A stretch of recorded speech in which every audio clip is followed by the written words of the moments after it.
नमस्कार।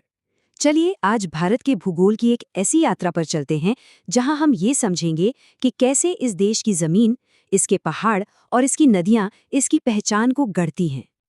तो शुरुआत इस सवाल से करते हैं। क्या एक नक्शा किसी देश की कहानी बता सकता है? भारत के मामले में इसका जवाब है बिल्कुल हाँ। यहाँ का भूगोल सिर्फ नक्शे पर बनी लकीरें नहीं, बल्कि अपने आप में एक पूरी दास्तान है। आज हम क्या क्या देखने वाले हैं? पहले हम दुनिया के नक्शे पर भारत को देखेंगे, फिर समझेंगे कि ये देश असल में कितना बड़ा है। इसके बाद यहाँ की जबरदस्त विविधताओं की सैर करेंगे, समुंदर में इसकी अहमियत को जानेंगे और आखिर में ये समझेंगे कि कैसे भूगोल ही यहाँ की किस्मत तय करता है। तो चलिए शुरू करते हैं। सबसे पहले ये समझना जरूरी है कि दुनिया के मैप पर भारत है कहाँ, क्योंकि सारी कहानी की जड़ तो यही है। ये जो नंबर्स आप देख रहे हैं, 8 डिग्री 4 मिनट नॉर्थ से 37 डिग्री 6 मिनट नॉर्थ और 68 डिग्री 7 मिनट ईस्ट से 97 डिग्री 25 मिनट ईस्ट तक, ये सिर्फ नंबर नहीं है। इनका सीधा सा मतलब ये है कि भारत का फैलाव इतना ज्यादा है कि एक तरफ उत्तर में आपको बर्फीले पहाड़ मिलेंगे, तो वहीं दक्षिण में गर्म और नमी वाले ट्रॉपिकल समुद्री तट। और ये देखिए, कर्क रेखा जो 23.5 डिग्री नॉर्थ पर है, ये देश के लगभग बीच से गुजरती है। ये कोई मामूली लकीर नहीं है, ये असल में एक क्लाइमेट डिवाइडर है जो भारत को दो अलग अलग जलवायु जोन में बांट देती है। ऊपर का हिस्सा टेम्परेट और नीचे का ट्रॉपिकल, और इसका असर यहाँ की फसलों से लेकर लोगों के रहन सहन तक हर चीज पर पड़ता है। तो ये तो हुई लोकेशन की बात। आप जरा इसके साइज को समझते हैं, जो कि वाकई में बहुत बड़ा है। चलिए कुछ आंकड़ों पर नजर डालते हैं। भारत का कुल एरिया है 3.28 मिलियन स्क्वायर किलोमीटर्स, मतलब 32,87,000 वर्ग किलोमीटर से भी ज्यादा। ये एक बहुत बहुत बड़ा एरिया है। और अंदाजा लगाने के लिए ये समझ लीजिए कि एरिया के हिसाब से भारत दुनिया का 7वां सबसे बड़ा देश है। पर बात सिर्फ जमीन की नहीं है। अगर हम भारत की कोस्ट लाइन यानी तटीय रेखा को देखें, तो वो आइलैंड्स को मिलाकर 7,500 किलोमीटर से भी ज्यादा लंबी है। और ये लंबी कोस्ट लाइन ही तो है जो सदियों से व्यापार का गेटवे रही है। अगर हम पड़ोसियों की बात करें तो जमीन पर भारत की सीमाएं पाकिस्तान, चीन, नेपाल, भूटान, बांग्लादेश और म्यांमार से जुड़ती हैं, और समंदर में हमारे पड़ोसी हैं श्रीलंका और मालदीव। मतलब भारत अपने क्षेत्र में एक बहुत ही अहम जगह पर है। तो अब बाहर से देख लिया, चलिए अब देश के अंदर चलते हैं और देखते हैं कि यहाँ की जमीन कितनी अलग अलग तरह की है। ये एक ऐसी सैर है जिसमें हर कदम पर नज़ारा बदल जाता है। मोटे तौर पर हम भारत को इन 6 हिस्सों में बांट सकते हैं: हिमालय के पहाड़, उत्तर के विशाल मैदान, प्रायद्वीपीय पठार, भारतीय मरुस्थल, तटीय मैदान और हमारे द्वीप समूह। चलिए एक एक करके इन्हें देखते हैं। सबसे पहले उत्तर में हिमालय। ये सिर्फ पहाड़ नहीं है, ये एक प्राकृतिक दीवार है।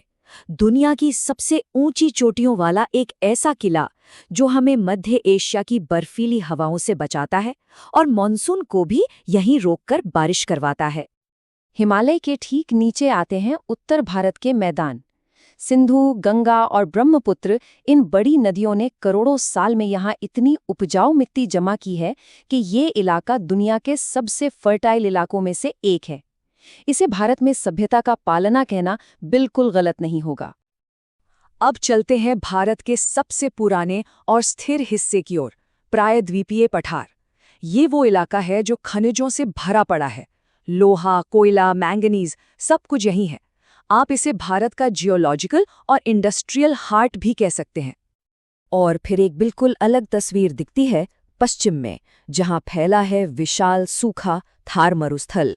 यह दिखाता है कि भारत की जमीन में कितना ज्यादा कॉन्ट्रास्ट है।